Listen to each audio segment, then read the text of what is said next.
राजेंद्र विखे पाटलांच्या वाढदिवसानिमित्त लोणी इथं राज्यस्तरीय व्हॉलीबॉल स्पर्धेचं आयोजन करण्यात आलं होतं। ग्रामीण भागातल्या खेळाडूंना वाव देण्याचं काम प्रवरा मेडिकल ट्रस्टचे सचिव विश्वस्त राजेंद्र विखे पाटील यांनी केलंय।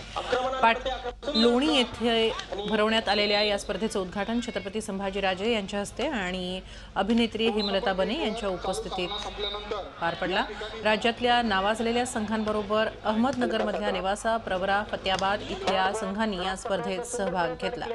2 दिवस चालणाऱ्या या स्पर्धेसाठी प्रवरा अभिमत विद्यापीठाने पुढाकार घेतलाय। स्पर्धेतील विजेत्या संघाला 1 लाख रुपये रोख पारितोषिक आणि स्मृतिचिन्ह देण्यात येणार आहे।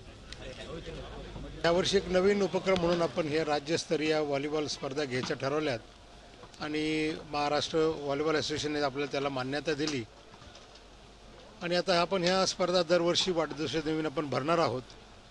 कारण आपल्या सर्वांना कल्पना आहे की आपण एखादा प्रकल्प हाती घेतला तर तो आपण पार पाडतो। तसं म्हणजे आपण मध्ये फक्त एक वर्षी वाढदिवस झाला आणि तो संपला असं नाही। आयोजन खूप सुंदर केलेलं आहे। पूर्ण महाराष्ट्रामधून टीम आलेली आहे इथे। असंच आयोजन ग्रामीणमध्ये झालं तर व्हॉलीबॉलला खरंच वाव मिळेल।